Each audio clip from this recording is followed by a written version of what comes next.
다들 안녕하세요. 프로토 91회차 토신 정보방 환급 인증합니다. 당첨금은 세후 금액인 거 알고 계시죠? 다들 아시겠지만 한 경기 취소되어 당첨금이 반토막 났지만 그래도 당첨 모두 축하드리며 오늘 경기도 분석 시작해보겠습니다. 금일 첫 번째 경기 크로아티아 대 포르투갈 분석 시작해 보겠습니다.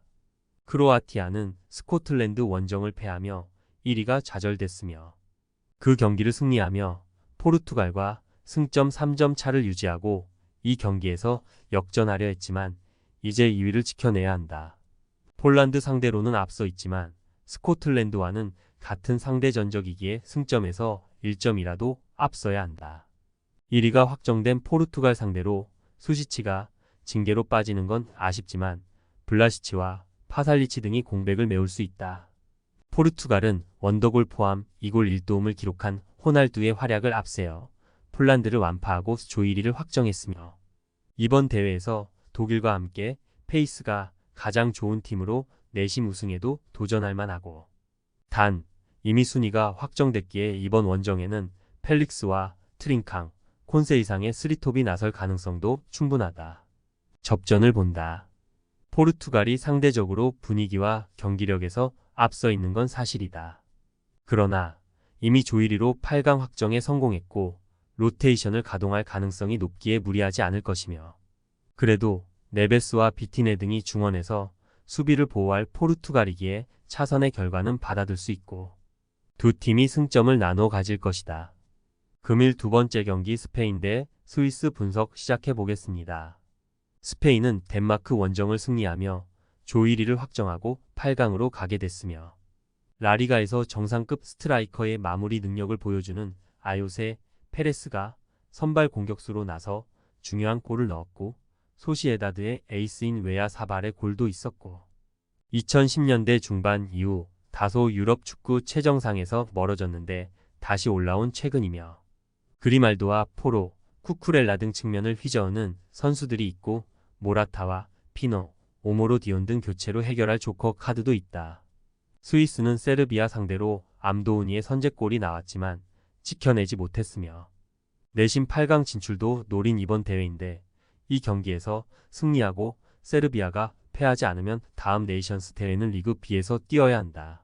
그래도 아직은 기회가 있고 상대가 이미 8강을 확정지은 팀이기에 전력을 다할 것이다. 스페인의 승리를 본다.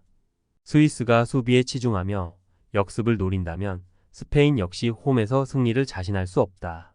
그러나 스위스는 조 1위 상대로 라인을 내린 운영을 하기 어렵고 프루어와 자카가 수비 라인 보호보다는 공격 전개에 열을 올려야 하는데 메리노와 주비멘디, 올모의 스페인 상대로 고전할 것이며 웨아 사발과 모라타, 피노의 3톱을 가동해 역습에 임할 스페인이 원하는 결과를 낼 것이다. 금일 세 번째 경기 폴란드 대 스코틀랜드 분석 시작해 보겠습니다. 폴란드는 골득실에서 뒤져 있지만 상대 전적에서 앞서 있기에 3위를 달리고 있으며 그러나 이 경기 결과에 따라 리그 B로 추락할 수도 있는 상황이기 때문에 이번 홈 경기에서 버티기로 임하며 역습을 노릴 것이고 포르투갈 원정에서 한 골이 나오긴 했지만 레반도프스키의 이탈이 있는 공격진이기에 부쿠사와 피용택이 팀의 공격을 이끌어야 한다. 스코틀랜드는 교체로 들어온 맥긴의 골로 크로아티아에 승리했으며 상대 미드필더의 퇴장으로 인해 생긴 수적 우세를 잘 활용했고 대회 첫 승리를 따냈고 그러나 폴란드의 상대 전적에서 밀린 상황으로 이번 원정 승리가 필요하고 3위가 되면 플레이오프를 통해 리그어에 남을 수 있기에 최하위 강등과는 차이가 크며 크리스티와 메케나, 코네이 등이 공격적으로 골을 노릴 것이다. 폴란드의 승리를 본다. 스코틀랜드는 셀틱과 레인저스 등 유럽에서 경쟁력 있는 클럽을 소유했고 대표팀 경기력도 좋아졌다. 그러나 홈과 달리 원정에서는 좀처럼 원하는 경기를 하지 못했으며 지엘린스키와 보구시가 경기 내내 상대의 공세를 저지하며 수비를 보호할 것이고 카민스키와 베레신스키가 측면 돌파로 기회를 만들 폴란드가 승리할 것이다. 금일 네 번째 경기 리히텐슈타인 대 산마리노 분석 시작해 보겠습니다. 리히텐슈타인은 이 경기를 승리해도 다이렉트 승격으로 갈 수 없으며 그래도 2위를 차지하면 리그시 팀과 플레이오프가 가능하기에 동기부여는 있고 홈 일정이기도 하기에 살라노비치와 세글럼 등 골을 넣을 수 있는 선수들을 대거 기용해 승부를 볼 것이며 팀에서 가장 돌파가 좋은 하슬러는 경기 내내 측면을 돌파하며 상대 수비를 공략할 것이다. 산마리노는 이 경기를 승리하면 지브롤터를 제치고 조 1위를 차지할 수 있으며 지브롤터가 무패팀이지만 1승에 불과하기에 승점에서 1점을 앞설 수 있기 때문에 원정 일정이지만 경기 내내 공격적인 운영이 예상된다. 베라르디와 콘타디니 등 2선 공격수들이 최전방에 나설 나니와 함께 상대 수비를 넘으려 할 것이다. 접전을 본다. 산마리노가 리히텐슈타인 상대로 홈에서 승리하긴 했지만 상대를 압도하는 경기는 아니었다. 특히 리히텐은 마르서와 트레버 등 리그디 레벨에서는 안정감 있는 수비진이 있기에 쉽게 상대에게 기회를 주지 않을 수 있고 두 팀이 골을 노리는 운영을 하겠지만 답답한 흐름 속에 승점을 나눠 가질 것이다. 금일 5번째 경기 코소보 대 리투아니아 분석 시작해 보겠습니다. 코소보는 지난 루마니아 원정 경기가 관중 폭동으로 인해 연기됐으며 종료까지 얼마 남지 않은 경기였는데 코소보 관중들의 난입으로 인해 2분을 소화하지 못했고 그래도 강팀 상대 나선 원정 경기력은 인상적이었고 베리샤와 레흐베차이의 보호 아래 수비가 틈을 허용하지 않았고 무슬리아의 수비 가담도 안정적이었다. 리투아니아는 키프러스 원정에서 패하며 강등이 확정됐으며 기네이티스의 한 골이 나오긴 했지만 경기 내내 고전하며 전패를 벗어나지 못했고 그로 인해 다음 대회부터는 리그디로 내려가 다시 승격을 노려야 한다. 이번 원정은 별다른 의미가 없는 상황이기에 로테이션을 가동할 가능성도 높다. 코소보의 승리를 본다.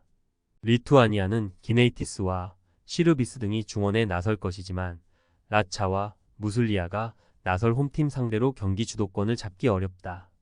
또 코소보는 라리가의 정상급 스트라이커인 무키리를 비롯해 리그앙의 최정상 윙어인 제그로바가 경기 내내 상대 수비를 공략할 수 있다. 금일 6번째 경기 룩셈부르크 대 북아일랜드 분석 시작해 보겠습니다.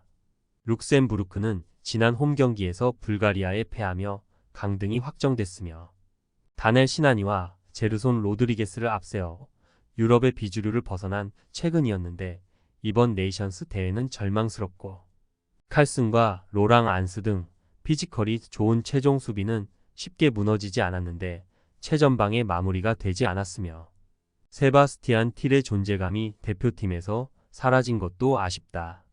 북아일랜드는 1골 1도움으로 멀티 공격 포인트를 기록한 디온 찰스를 앞세워 벨라루스에 승리했으며 그 경기를 패했다면 불가리아에 1위 자리를 내줄 수 있는 위기였는데 원하는 결과를 얻었고 이제 승격에 도전한다. 원정이고 불가리아 상대로 상대 전적에서 앞서 있기에 이번 일정에서는 수비에 치중하며 찰스와 프라이스를 내세운 역습을 구사할 것이다. 접전을 본다. 전력상으로나 분위기로는 북아일랜드가 앞서는 게 사실이다. 그러나 북아일랜드도 잘하는 홈과 달리 원정이라는 부담이 있고 시나니와 마틴스를 내세울 홈팀이 공격을 주도할 것으로 보이지만 수비를 강화하고 나설 북아일랜드가 승점 1점을 챙기며 유종의 미를 거둘 것이다. 토신 최종 조합은 영상 아래 고정 댓글로 말 걸어주시면 토신 정보방에서 무료로 공유해드립니다. 제발 손해보면서 토토하지 말고 다같이 웃으면서 즐겁게 베팅합시다. 함께 하실 분들은 부담 갖지 마시고 편하게 말 걸어주세요.